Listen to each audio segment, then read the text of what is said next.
have the quarterback of the Kansas State Wildcats, Big 12 champion Will Howard. So excited to announce Kansas City Sports Network's new soccer channel. They're taking advantage of a look that they utilized earlier in the game to show the jet sweep motion. It's a live edition of the Casey Laboratory presented by Emprise. You kind of root for guys to have those moments, and that was certainly a big moment. Welcome into Mizzou, That's True, your podcast from Missouri Athletics here on Casey Sports Network. Welcome, everybody, to the Border War Podcast. Welcome back. Another episode of Ain't No Season Podcast. You are listening to Casey Sports Network, proudly presented by Emprise Bank. Welcome into the first live edition of the Barely Bowl eligible show here on the Always Draft Season channel by KCSN. I am Tucker Franklin, joined as always by Matt Lane, my partner in crime here. Matty, how are you doing? How does it feel to be live? It feels pretty good. We sit here and record it anyway at this time, so we might as well throw it live. See if some people out there eating a sandwich at lunch, eating their cold cuts, decide to come in, hang out as we run down. I mean, what is going to be the absolute perfect rundown of your college football Saturday this upcoming weekend. Buddy, there couldn't be a better week to go live. This schedule this week is outstanding. It is a really good schedule, and it kind of all works out really nice too when it comes to the watching and the flow of things. If you got a second TV, make sure to pull that second TV out, maybe even the third TV for some of these time slots, because there's a lot of games. There's a lot of good games. I believe I saw a stat somewhere. I'll have to double check this. It's like the most ranked games that of teams playing each other in a while. I can't remember what the year was, but there's a lot of ranked matchups this week. And if you're not familiar with the show, we will go down and we'll give you a watch schedule, what games that we're going to be watching around each kind of the three core times, as long as 2 wild card games. And obviously the Sickos game of the week. Give a hat tip to the Sickos committee out there on Twitter. But Matty, we always start with one big thing, something that we took away from last week of college football. I want to know what your big thing is. Oh, well, those watching live might be able to see some here. We have a board back here. Yeah. This is something that Tucker and I have been working on. This is the dog rating. Talking about college football players that have that dog in them. We are tracking this. This is now what we are working on here. I'm trying to move this around so people can see it without the glare of my windows here coming in. But this is the dog rating, right? We're not going to break down everything that goes into this, but throughout the year, we're going to be adding names to this list. These are guys that are just college football dogs. So like we see right here under alpha, there can only be one. There's only one alpha. That's Travis Hunter. You want to play 190 snaps in one college football game? You're the alpha dog for the year. We have some guys on here we'll talk about as we go through. We got a couple different tiers, but this is just the dog rating. It's something that Tucker and I have been kind of joking around about and talking. We got it going right now. We're starting, like I said, Travis Hunter is as the alpha dog. I'm going to place this thing back. But Tucker, do you want to tell anybody what's going on with this dog rating and why we came up with it? Yeah, so when we started trying to figure out some sort of metric to try to quantify or to categorize players, because the term dog gets thrown out there a lot. I believe, Matty, the acronym that we settled on for dog is dynamic athletes with grit.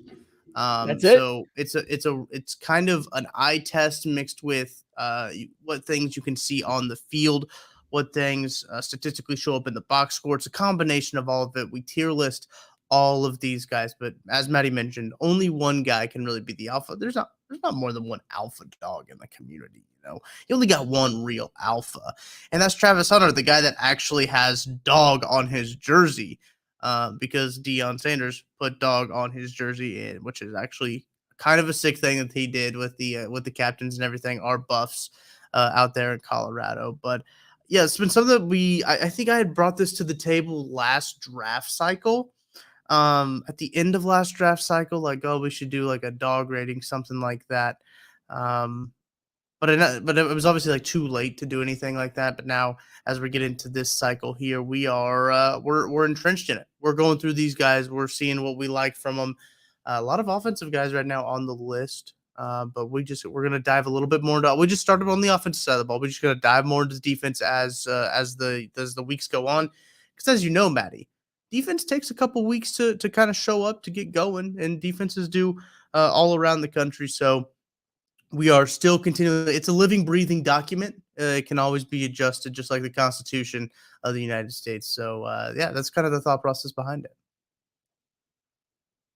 Maddie, you're muted.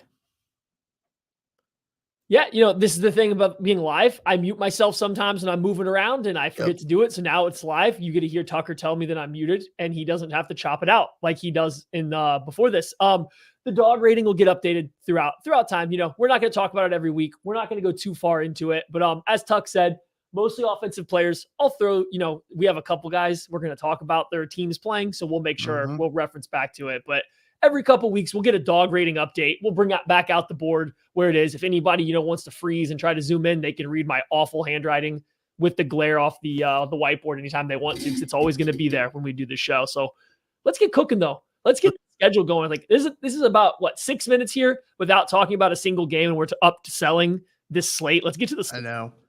We gotta get to the meat. As we'll start with the 11 a.m. noon kickoffs. That section, 11 a.m. Central, noon Eastern time. You got number 4 Florida State traveling, an ACC game here to Clemson, a Clemson team that, isn't the Clemson teams of past, isn't the Trevor Lawrence Clemson teams, but number 4 Florida State at Clemson. This is in Clemson, South Carolina. This will be on ABC, so stay tuned to, if you're in Kansas City, it's Channel 4. I don't know where else you get your ABC stuff. I think they'll probably have it on the ESPN app and everything like that. But Maddie, first impressions of Florida State at Clemson. I mean, what a way to kick off the day, right? You got number 4, Florida State being back. They just barely survived in a look-ahead upset against Boston College, going to Clemson, a team that they haven't beat, I don't think, on the road anyway, in 7 years or something like that. Like, Clemson's kind of been dog walking Florida State here a little bit. And so now this is the year the upset is supposed to happen, but Florida State not playing their best ball. Clemson fell to Duke early in the year, but if you watch that game, they were playing okay. It was shooting themselves in the foot with red zone turnovers and not coming away with points. They've been kind of rolling since then. I think people stopped watching Clemson after that and they're just like, oh, that's the team that lost to Duke. Never mind Duke being pretty good. But Clemson looks, I don't want to say they look like the old Clemson, but they're taking care of business now. So this is a huge game. Clemson honestly should be ranked, and that should bring us to 7, I think, ranked on ranked games. Somehow Florida got the vote over Clemson. I don't agree with this. So yeah, Clemson, Florida State, this is a big one. What are you thinking about this game right now? I think Florida State, as you mentioned, coming off the Boston College game, as an upset that they almost had. They had some guys that we anticipate to see play really well, didn't play very well against the Boston College game. Jared Verse being one of those guys, and a guy that I really like to watch play most of the time. I expect them to be focused for this game, as you mentioned. Big game. Number 4 in the country now, Florida State is. Clemson just missing out. They're the number 26 team in the country with 76 votes. Missouri right behind them with 72. But Florida getting 103 votes for the poll in the AP poll to get to 25. So not only did Florida edge them out for number 25 spot, but they beat them by a healthy margin in terms of that when it comes to the voters. But I do think this is an interesting game, especially when you look at the line. I believe it's Clemson 2-point dogs at home. Florida State favored by 2 points, over under at 55 points. There's a lot of good athletes in this game too, Maddie. When you talk about prospects and everything, looking at NFL draft wise, Florida State's got some guys. They also got a couple guys on the maybe just one right now on the dog metric, on the dog rating over there. They got a big dog. They got a big dog right now. They do got a big dog. Wide receiver. Excellent first game against LSU. He really jumped onto the map for people that didn't watch Michigan State last year and didn't know who he was. He was absolutely dominant that day. Tucker and I both hit each other up. We're like, hey, we got somebody to add to the dog metric immediately. He goes into big dog. That's the second highest tier you can get. Because again, only one alpha. But yeah, Keon Coleman, great wide receiver, but he's coming off a little bit of a down game the past 2 weeks. It hasn't been great for him. And across from him, Nate Wiggins is a corner for Clemson, draft eligible. He's some people's top corner in this class. He's a phenomenal athlete, played a lot better as a true freshman than he did last year, but he's looked better again this year. It's there's a pretty exceptional kind of one-on-one matchup right there between those two guys. Then you also have, of course, Johnny Wilson for Florida State and Jaheim Bell. So many pass catchers versus this Clemson defense. It's going to be fun to watch. One guy that I do think that is flying maybe a tiny bit under the radar for Clemson that could really impact this game, Rook Ororoho is the defensive tackle. Mouthful to say his last name. I know. I really like him as like a 3-tech. This is his 5th year, so he came back to Clemson, but he barely played football in high school. So like he's not, been around the game for a long time. I think he could actually dominate on the interior, and he could have, a lot of fun. I did see, we got a comment here from Josh. I do want to say Cooper DeJean, he's also on the dog board. He is currently listed as just a dog. He made it. It's like we're not sleeping on Cooper. We unfortunately couldn't slip Iowa Penn State into the guide this particular week. We couldn't get him in there. I know. I'm sorry. It's a stacked slate, but Cooper DeJean is on there. Cooper DeJean is on the dog metric at the very least. He is. When I was looking at some of the guys in this matchup, I was looking at the linebacker position, Maddie. And Clemson has a history of getting some of those guys in the front 7 drafted. Brian Breesy last year, they had a pretty decent. Who was the other guy from Clemson last year that got drafted? He might have been an edge. Murphy. Yes, Miles Murphy. Miles Murphy. There you go. Couldn't think of him. I could think of the one that went later in the draft, but not the one that went earlier in the draft. But Jeremiah Trotter is a guy who I think was a preseason all ACC guy, junior middle linebacker. They're kind of anchoring that defense there, and I think that when you talk about Clemson now, like they don't have the quarterback play that you anticipate Clemson to have when it comes to like Trevor Lawrence and Deshaun Watson, and even before that, they were pretty stacked on quarterback play. Now it's mainly like their defense. I'm not too high on what they have with Cade Klubnik or even Hunter Helms. I don't think I'm very high on either of those guys. But it's mostly their defense. When you start to talk about Clemson and having them win games, that their defense is going to have to step up against Florida State, who believe. Maddie, correct me if I'm wrong. Jordan Travis might be a little banged up as well. I think he's going to play, but I mean, Jordan it feels Travis, like he's always banged up. He lives in the Ben Roethlisberger game plan, right? This man's always hurt, and if he's hurt, you're going to know about it. He's usually able to play through it and gut through it. But yeah, Jordan Travis always a little banged up, right? So like, do with that what you will. Let's go ahead and pick this game, Maddie. Before I throw it to you, each of Florida State's last 6 games have gone over the total points line, so that over under at 55.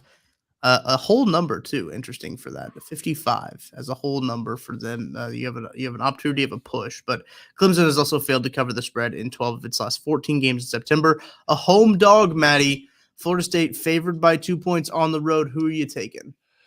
I don't feel great about this right now either way, right? Like I said, I think Clemson's kind of working their way back to being the Clemson that we all kind of know and are used to. So I'm a little fearful there, but I'm going to take Florida State. I think it's the year for Florida State. I think this is it. I do think they were looking past Boston College.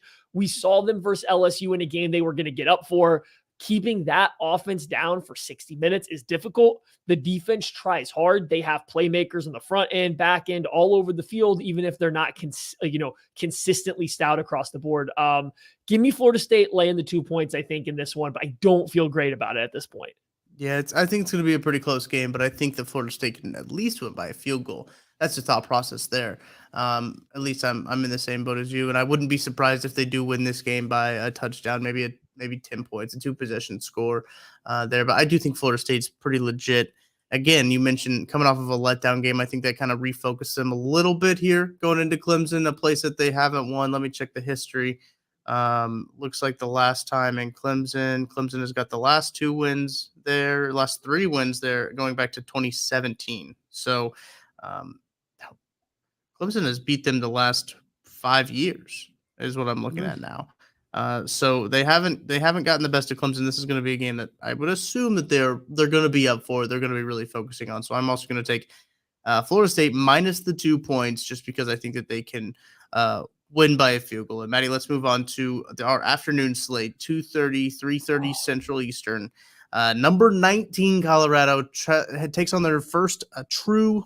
Well, they went to TCU, but this is their first true tough road game as they travel to Eugene, Oregon to take on the Oregon Ducks, where the Oregon Ducks are heavily favored in this game. I don't know, Maddie. In recent memory, can you ever remember a number 10 versus a number 19 where a team was favored by 3 touchdowns? Ooh, No, I mean, like, not off the top of my head. No, Yeah, that's a big I would spread. feel like it would have to be a Big 12 or not a Big 12, but a Pac-12 or ACC type team where it's like Colorado is. They're undefeated with a couple good wins that are kind of close, but nothing exceptional going up against a known good team that would be like the Oregon Ducks, right? Like I feel like the situation would have to be one of those two conferences. Colorado not coming off their best game. They lose arguably their best player for this game in Travis Hunter with the lacerated liver after a cheap shot from a Colorado State safety, right? He's out. They now travel on the road to Oregon. And I mean, Colorado's defense can't stop a nosebleed. Their offense can score points when Shedeur Sanders is not getting pressured nonstop from the get-go. Yeah. On paper, this is a really tough matchup for Colorado. Like it really is. It's a high-flying Oregon offense that doesn't really take a lot of risks offensively. They just put up points that I don't think they have a good defense, but they have a very physical, big defensive line. That kind of sounds like a nightmare for our Buffs. It really does. And the Bo Nix revival it's alive and well in Eugene. Bo Nix has been playing pretty well. I mean, they've got themselves a pretty good offense as well. I like what Dan Lanning is doing up there in Eugene. I think what the way they've been doing, try to I'll say rebuild in air quotes the Oregon program, because I don't necessarily know if it was ever in a bad state. But it wasn't. They're no Marcus Mariota Ducks. I don't think so, Maddie. But a very respectable team. And this is like the first tough test, I think, for Colorado, where you're going to get to see what they're made of. Listen, I'm not going to count out. Like I think that they could cover very realistically. I think I could see this game being maybe a 2-score game, because I feel like they're gonna be playing that underdog mentality going into it. And they really have been all season of like, nobody believes in us. Nobody thinks that we can do this. Nobody thinks we can do that. And I think that's a good spot for them to be in, especially against a team where with Oregon is, I think we had like college football playoff conversations with them. I mean, if it's a 12-team playoff, I think they make it this year. They're right now ranked 10th in the AP poll, up 3 spots from last week. So, I mean, an Oregon team that is rolling right now. And you mentioned some of the guys just on the Oregon team. Is there a matchup that you're watching specifically, or just any more guys you want to talk about on either of these squads? So, yeah, I don't know if there's a matchup in particular, because Oregon's secondary is kind of where you can get them, right? And then for Colorado, Xavier Weaver is the guy for Colorado, the wide receiver. He's been coming on. I think he's got a little bit more juice than Jimmy Horn Jr. So, like, if you want to pick an Oregon or a Colorado skill player that keeps them in the game, that gives Sanders that consistent target, I think it'll be Weaver. So you got to keep an eye on him. But I don't think Oregon's going to slow him down in the secondary. What they're going to do, though, is Jordan Birch, a transfer coming over from South Carolina, Brandon Dorless, who's been there for, it seems like, ever now. These two kind of big physical defensive end, outside linebacker, hybrid type bodies are just going to bully the Colorado offensive line. And it'll be up to Shedeur Sanders to avoid them and still deliver the ball. It'll be up to Sean Lewis, the offensive coordinator for Colorado, to dole the ball around, get it out into these playmakers' hands quickly, because I think this Oregon pass rush, their defensive line, which isn't any star-studded guys, there's no like top 50 pass rusher lock. It's just a lot of good Power 5 level football players. It's going to be dicey for that Colorado offensive line. On the flip side, I think Troy Franklin, especially with Travis Hunter out, Troy Franklin, a wide receiver for Oregon, I think is set for a big game. Travis Hunter it'd have been a great one. There would have been your matchup, right? Would have been Hunter versus Franklin, but no Hunter.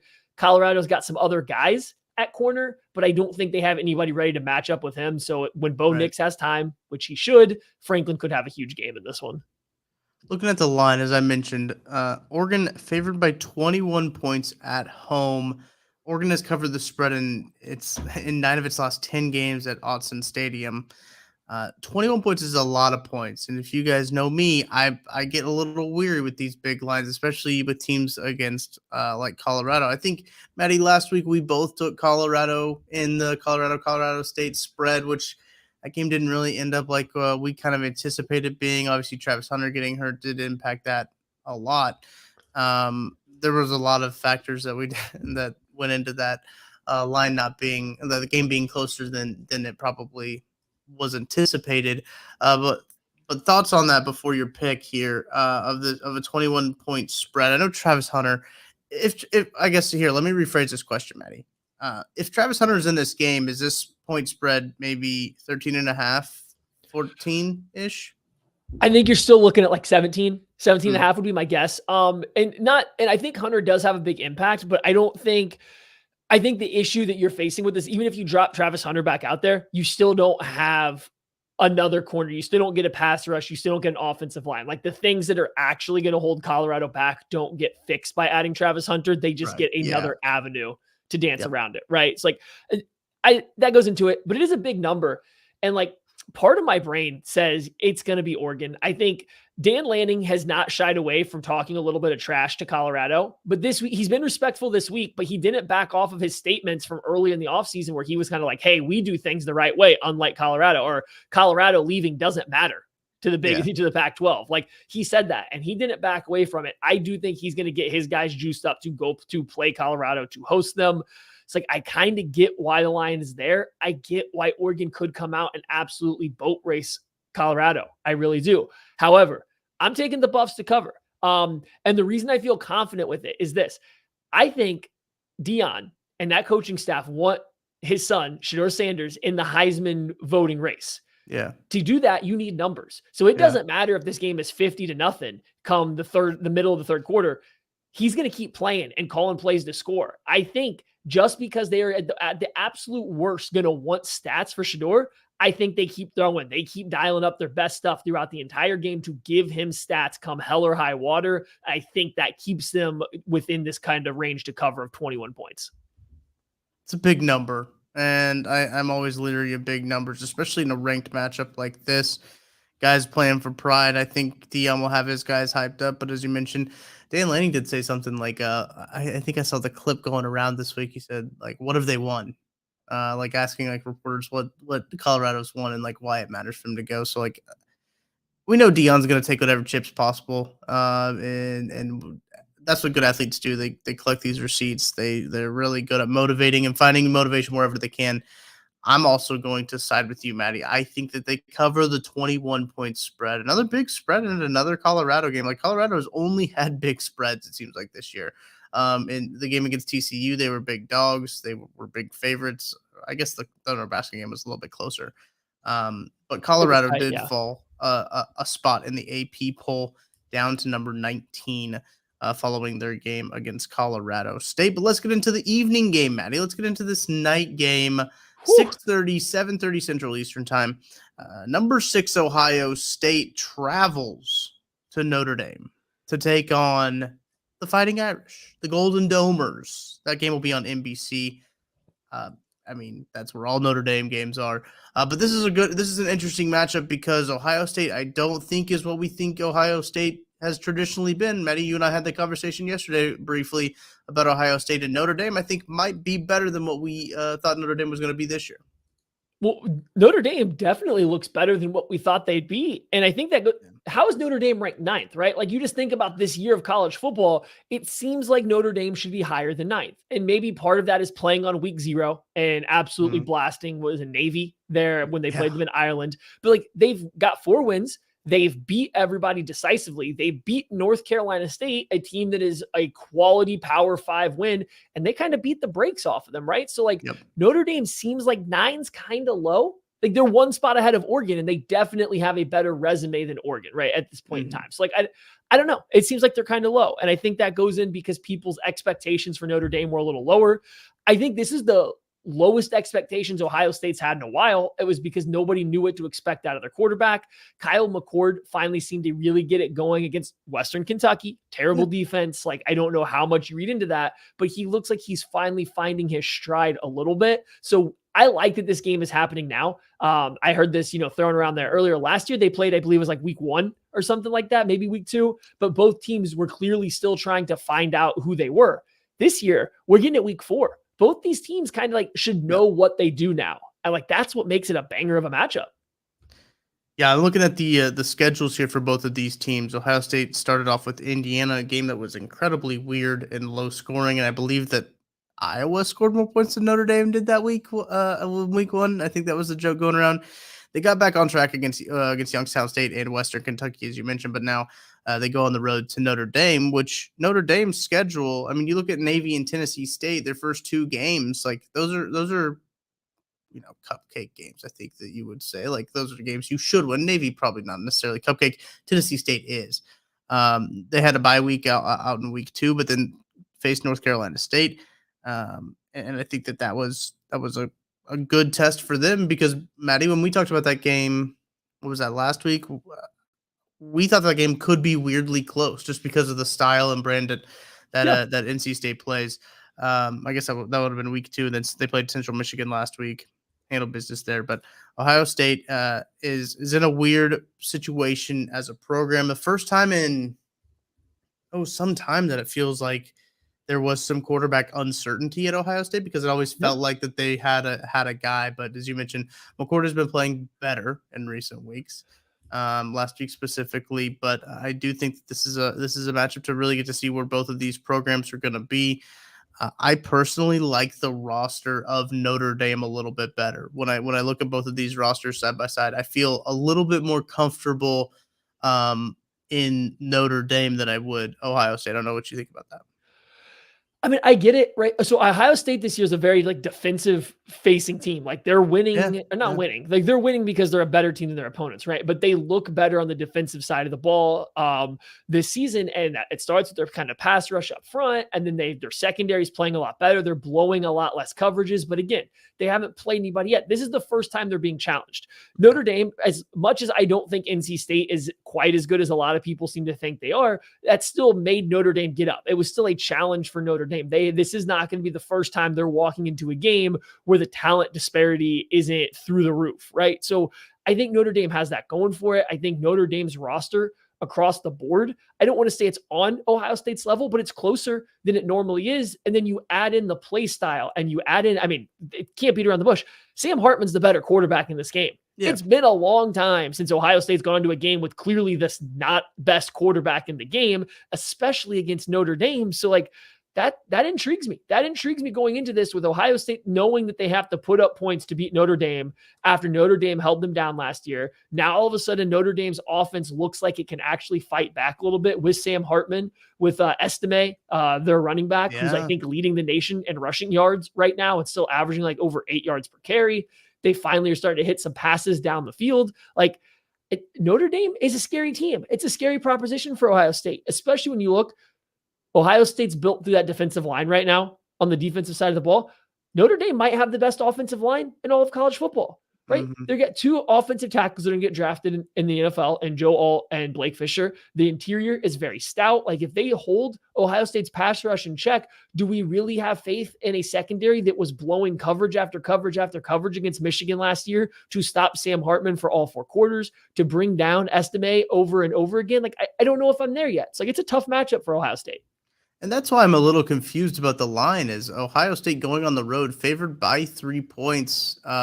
Vegas obviously knows this stuff better than we do, but that line kind of has me surprised a little bit. I would have thought Notre Dame would be at least laying a 1.5, maybe 2 points, but 3 points in favor of Ohio State on the road is kind of I don't know your thoughts on that, Maddie, but I was surprised by that when I first saw it. Yeah, I think it's a little bit of respect to Ohio State still, right? I don't do a lot of betting and stuff like that. But if I'm sitting here looking at this, if I think Ohio State's going to win, 3 seems like a pretty good number to start at because, it's hard to win by less than 3 frequently. You know what I mean? So I get the line where it is, even though it's in Notre Dame. I think you're still respecting Ohio State for who they are, the talent differential. And at the end of the day, right? Who are the best 5 players in this game? We talked a lot about Notre Dame's. The best 5 players all probably play for Ohio State. Maybe Joe Alt squeezes in there, right? Yeah. But probably the best 5 players play for Ohio State, and maybe half of them are receivers, but that's besides the point. It's just, I get it. I get how Ohio State's going to be favored against any team not named Georgia and maybe a Texas or a USC, these other teams that can match them talent for talent. So since we had made our notes, Maddie, and now that I'm looking at the DraftKings page, that line has now gone up to 3.5 points in favor of Ohio State. So I will give you the Nuggets, and I will give you a pick here, as 10 of Notre Dame's last 11 games have gone over the over. That's at 55.5, and Notre Dame has covered the spread in each of its last 6 September games against AP-ranked teams. Looking at just the past results, they played on New Year's Day in 2016. Ohio State won that game as they were favored by 4.5. Hard to take that result into consideration. But in 2022, they did play, and Ohio State won 21-10. So, Maddie, thoughts on the line and the pick? Yeah, that movement's interesting to me. You know what? I was going to take Ohio State with the 3.5 move. That's enough to sway me. I'm taking Notre Dame now. I will take Notre Dame. I get that extra little hook in there. Give me that half point. That way, if Ohio State does win by just a field goal, I'm still nice and safe. I think it's a close game. I think if it's a blowout, it goes the way of Ohio State. So that's why I was leaning towards them, right? I think if it is a blowout, it's Kyle McCord's figured it out. He's hitting all the passes. Notre Dame has no answer for Marvin Harrison Jr., Egbuka, all those receiving options. But I think it'll be close. But if I'm getting that extra half a point, I'll go ahead and go with Notre Dame, even though I think Ohio State wins. Yeah, I was always going Notre Dame, but I'm still staying with Notre Dame just because I weirdly like this team. And I don't know why, but there's something about Notre Dame that I do really like. It might just be Sam Hartman. I might just like Sam Hartman, truthfully. But they're a pretty experienced team when you just look up and down the roster. Lots of seniors and graduates, and they didn't get a ton of transfers this year. Obviously, with Sam Hartman being a transfer, that was their biggest one. They've got a specialist that are transfers, a guy who is their nickelback and as a grad transfer, and Javonte Jean-Baptiste up on the defensive end, who is a grad transfer. Ohio State transfer. Yeah, so they've got they've got a pretty experienced team. Especially, I'm looking at their R-Lads page right now. Their whole linebacker, they've got a Viper, their Mike, their Will, their Rover, and their cornerbacks are graduates. They're all a pretty old. They're an old team. They're an experienced team. I think that especially at home, how I like home dogs, Maddie. I'm going to take Notre Dame and the 3 points.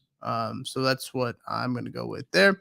Let's get into our wild card games. These games are just missing out on our watch schedule. So this is when you want to bring in the second TV.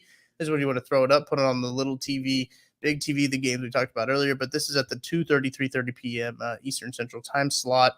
This is number 22 UCLA at number 11 Utah. Maddie, when we were talking about trying to find wild card games, this was one of the options you brought to me, and I said I like this one because we could get to see Cam Rising back in action. I believe it was Brett McMurphy tweeted out that it is anticipated that he will play in this game of number 11 Utah, number 22 UCLA. Another ranked matchup. This is going to be at home at Salt Lake City on Fox. So if you have Fox, you can watch that.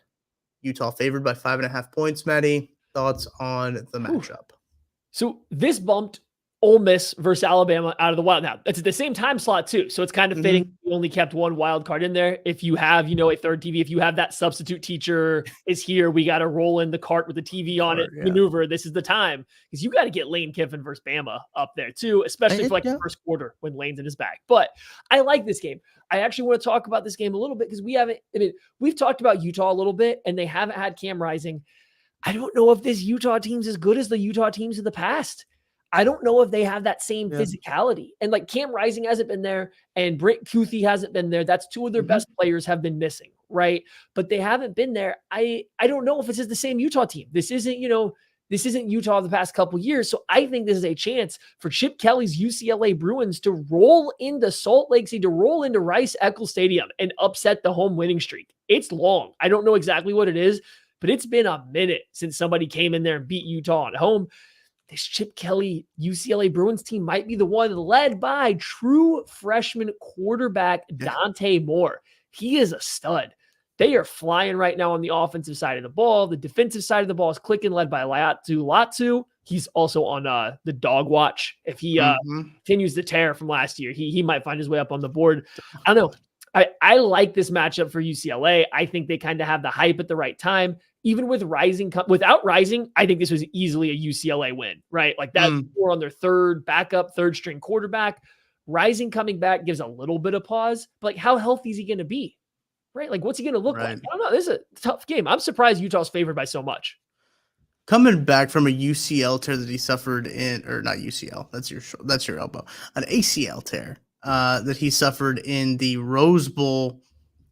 Feels like that's a pretty quick recovery, Maddie. I don't know. It feels like I don't know if he's coming back early, but it feels like it was quick. And it might just be my concept of time is skewed. I don't know. It just feels like he's coming back pretty quick. I know that he announced pretty quickly before, like after the season was over, that he was coming back to Utah, and that was kind of the big thing is he still wanted to play at Utah. It looks like that they had 14. What I'm seeing here, they had 14 wins going into the season as a home winning streak. Utah's schedule that they played a home game. Yeah, they beat Florida at home and they beat Weber State at home. So that's 16. So they've got UCLA right now coming into town. And Utah's always that team, Maddie, when you and I talk about the Pac-12, that they're I don't want to say sneaky or a dark horse because they have won it. They've like won it, but people forget to talk about Utah when it comes to these teams because they're not as sexy as a USC, an Oregon, a UCLA. They play a different brand of football than everybody does in the Pac-12, and I think that sneaks up and bites everybody when it comes down to it. They're a very tough and physical team. But not having their two best players is been tough. And shocker, that's some breaking analysis there. But getting Cam Rising back, I'm going to be interested to see how mobile he is, how he kind of fits into the offense and everything like that. But have we gotten any updates? And I can look for this too on Kuthi. Like, do we know when he's supposed to be back? He's supposed to be back for this game. I'll do some research on that if you want to talk about some other guys you got your eyes on. I haven't heard anything about Kuthi yet, so I don't know. For UCLA, so I'm gonna go back to the UCLA side. I really like their defensive line across the board. I think Latu's really good. They have the Murphy twins, Gabriel and Grayson. They were transfers over from, what was it, USF before this? North Texas, same colors, but anyway, they transferred over from there. They played well last year. Latu obviously was a stud last year. Like, I like this defensive line for UCLA. I think that the defensive line might not be easily bullied by Utah's offensive line, which is a down offensive line for them. They struggled to bully Baylor until it got late in the fourth quarter. Now, Cam Rising coming back does open things up, I think, for that offensive attack for Utah. It's just, I don't know if they are going to push around the Bruins like you would typically expect. And then when you flip it around, I don't know if anyone on Utah's defense scares Dante Moore and Chip Kelly in this attack. I mean, as a running back, they have Carson Steele, who's been playing extremely well for them at running back, but they also have TJ Harden, who's come along very well. I think he's a true sophomore this year. He's averaging over 9 yards per carry. They're hitting big plays on the ground. And in case they needed even more help, J. Michael Sturdivant, a transfer from California, is averaging almost 25 yards per catch. Now, UCLA hasn't played anybody, only has a handful of receptions because that ball's being spread around to everyone. Just, that's a lot of explosive play potential. And not that Utah's prone to giving up explosive plays, but when you don't have to drive the ball down the field on 15-play drives to score against Utah, that's helpful, right? That's helpful to not have to grind them out. And if you have a D-line that can hold up against it, like, this is spoiler. This plays into the whole thing. I'm taking the Bruins in this one. Give me the 5.5. I'm taking the Bruins, even with Cam Rising coming back. I would take the Bruins to win outright. I would take them on the money line. I think it's a good matchup for them. Let me double check that money line because that might actually be where the value is when it comes to picking this game. I'm just doing a little bit of reading up on these Utes as you were talking there. Kyle Whittingham has a quote that I think is really interesting. He said, "We've got to get healthy. We've got 15 or 16 guys that could really help us win that are not available. We've got to start getting them back." And it's true. They have a bizarre amount of injuries. Like, they've got a ton of injuries this year when you just talk about all those guys. Yep. But it doesn't sound like Kuthi is planning to return this game. He's also still coming back from a knee injury from last year. So that seems like a little week bit 2, though. Like, it's just wild to compare the differences there, right? Like, his would happen in week 2, I believe, or maybe even week 1. And whereas Rising's was in, the end of the season, and just different positions, different bodies. It's just not funny, but like interesting to see the different time to return there. Absolutely. When looking at the UCLA money line here, that's a plus 190. So you can get a little bit of juice on that sucker.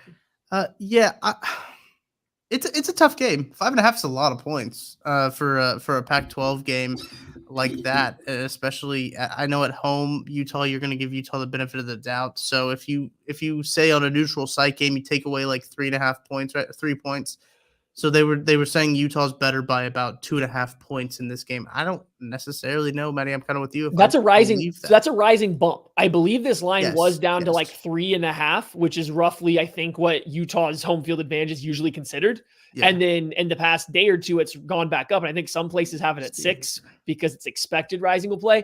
If you're like me and you want UCLA and you maybe don't want the money line, you just want as many points as you can, wait until Cam Rising jogs out onto the field and they have to like formally announce him.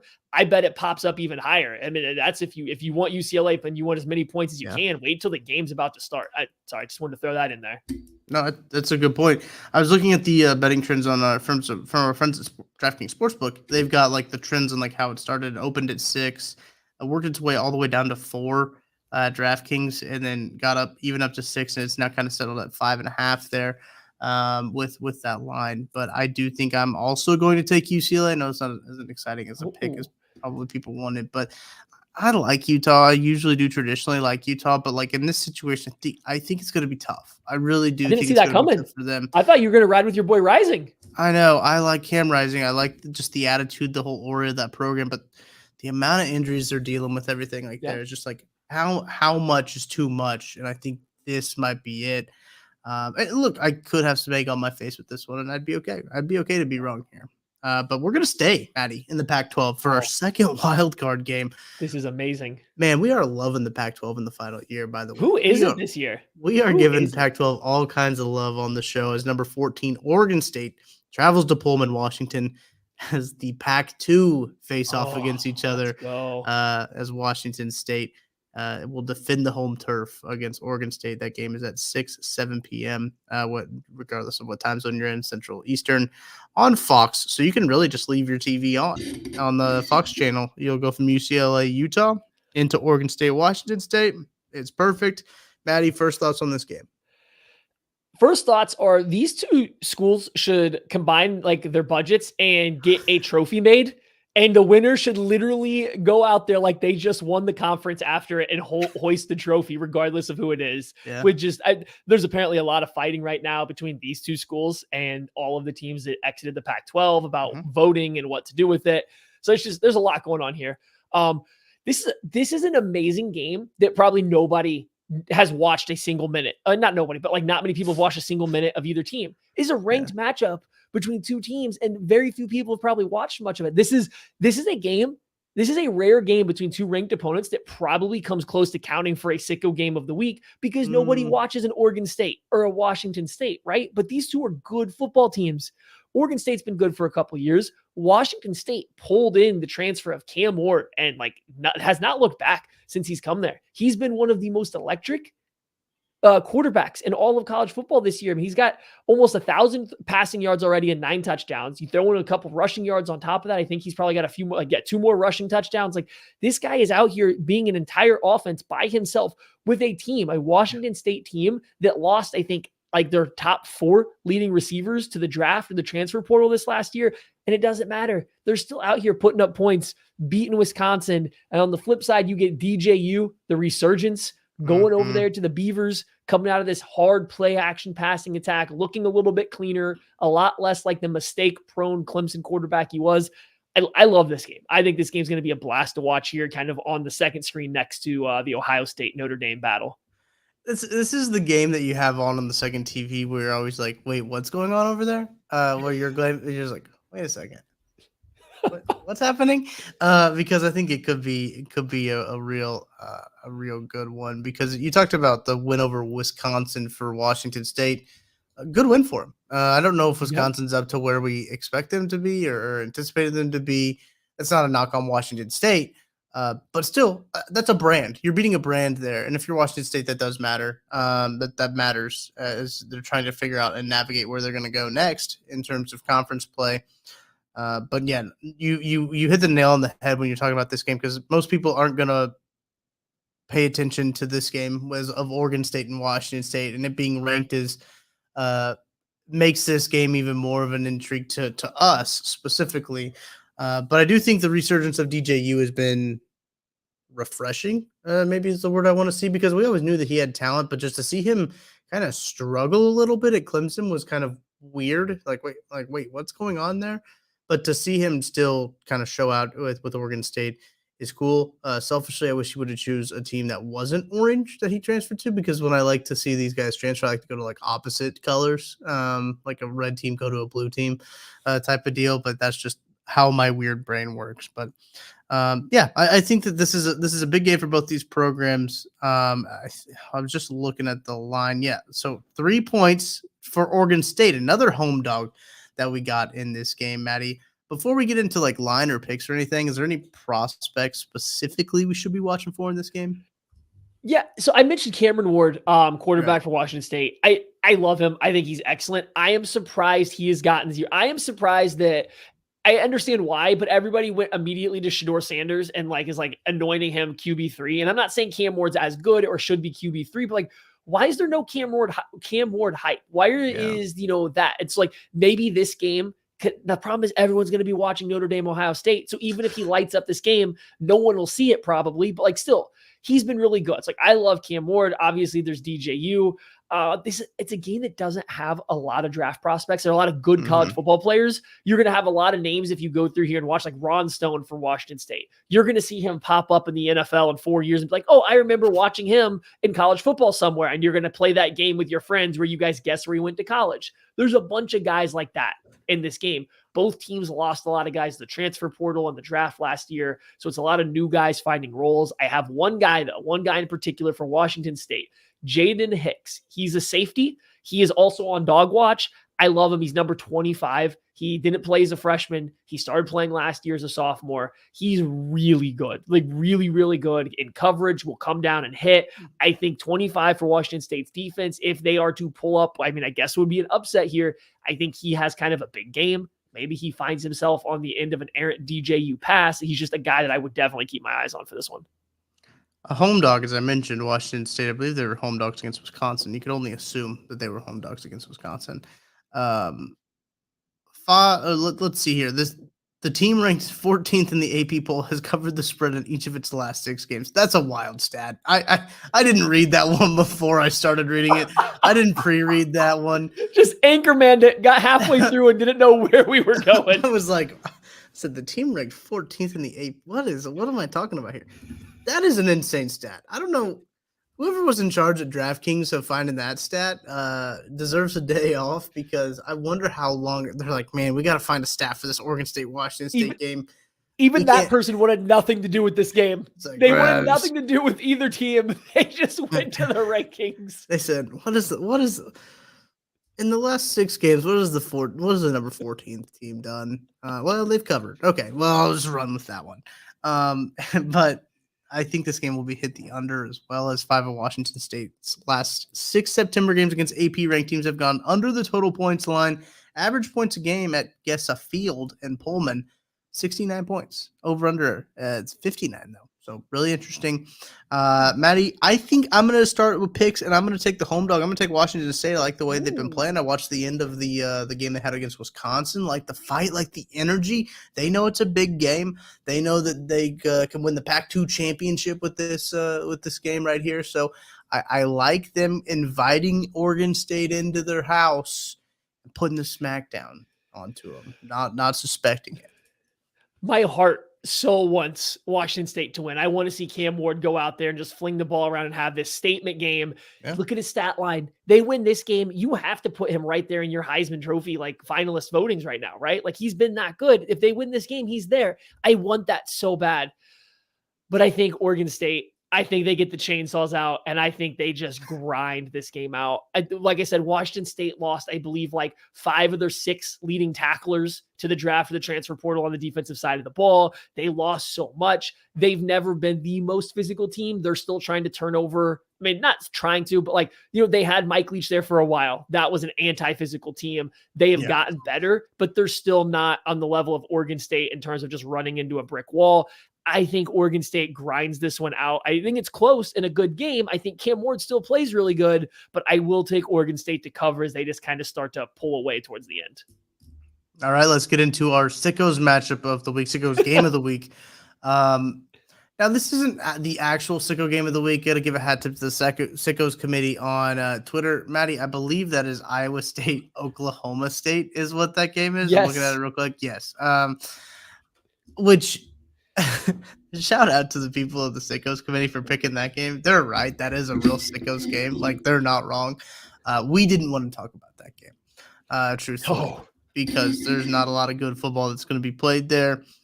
Well, real quick, State. the other game. Oh no, I want to say the other game. We had a debate between the Sickos game of the week. BYU Kansas almost got the Sickos game of the week. And again, guys, Sickos game of the week doesn't mean it's between bad teams. I just told you, Oregon State, Washington State probably classifies as a Sicko game, right? BYU Kansas. That's a game that just no one cares about. Very few people are going to watch unless you're a Sicko. And it could be a whole lot of fun it could be a really fun game. That's what it is. Like BYU Kansas just missed out for this game that we decided on talk. Now you can go ahead. Yeah. BYU and Kansas both receiving votes in the AP poll as well. So two teams receiving votes in the AP poll. We decided to go with Appalachian State at Wyoming, a Wyoming team that is coming off a cover against Texas. And I think that they've got a little bit of momentum there when you talk about going to Laramie. I was trying to think where that was. It's on CBS Sports Network, so that doubles down the sickoness of it. If you're watching this on the CBS Sports Network app, oh boy, at 6:30, 7:30 Central Eastern Time, you got a lot of games to choose from at 6:30. And if you choose to watch the Wyoming App State at Wyoming game, yeah, you're a sicko. Listen, Wyoming beat Texas Tech. They, battled with Texas in the first half. On the flip side, App State took North Carolina down to the limits yet again for a second year in a row. These are two good teams that you usually don't pay a lot of attention to. We don't give a lot of analysis on the Sicko game. This is just a fun game to watch. The reason it's really fun for me, I like App State. I think they're a lot of fun. Right now, they have the best running back that you haven't watched yet, Nate Knoll. I think he has almost 500 yards in the year. He is one of the best running backs in the country right now. You want to talk about a team that is getting back to trying to run the football now that Chase Bryce, legend, is no longer there, is slinging the ball around. They're relying on Nate Knoll a lot of fun. Watch him try to run over this Cowboys defense in Laramie, where it is probably very windy. It probably is. Yeah, this game is it's a game, certainly. 3 points in favor of the Cowboys at home. Maddie, when you talk about the spread, the underdog is covered in the spread in 7 of App State's last 8 games. App State being the underdog, taking the 3 points at home. What do you think? What do you got? What's your pick? Oh, give me App State. We're taking the Mountaineers. They're going into Laramie. They're covering this bad boy. They might win this outright. Like I said, Nate Knoll, very good. I don't think they rely on throwing the ball through the air, so the weather in Wyoming shouldn't be too surprising. Hey, it's a mountain team going to play there. Like, right, you think they're going to be that thrown off by your cool air, by your wind? Nah, App State's ready for it. Give me the Mountaineers. Fine, I'll ride with the Mountaineers as well.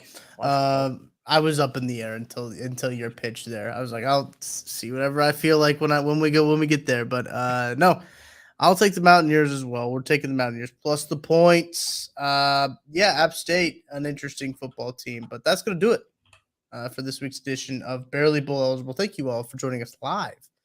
If you're watching it after the fact, we appreciate you watching it as well. Maddie, any final thoughts for the people? No, I think that's it. You and I are only differing on one game this week. The only game we're differing on is the Oregon State-Washington State game, where we're in lockstep with the rest. So, that means probably fade those other games. If you want, if my last week is any indication, you should fade all of those and see where that gets you. I don't remember how picks went last week. We usually keep track of those a little bit better. I was 2-4. I don't remember what my picks were. So I'll have to go back to the Google sheet and we'll have to revise this for next week and make sure that we have it all scheduled out. We make sure that we're on our P's and Q's next week, basically is what I'm saying. But we appreciate you joining us for the first live edition of Barely Bowl Eligible. We'll be back next week, same time, noon Central Time on Fridays, as we get you ready for everything college football. We appreciate you guys watching and hanging out. We will talk to you guys next week. What a weekend.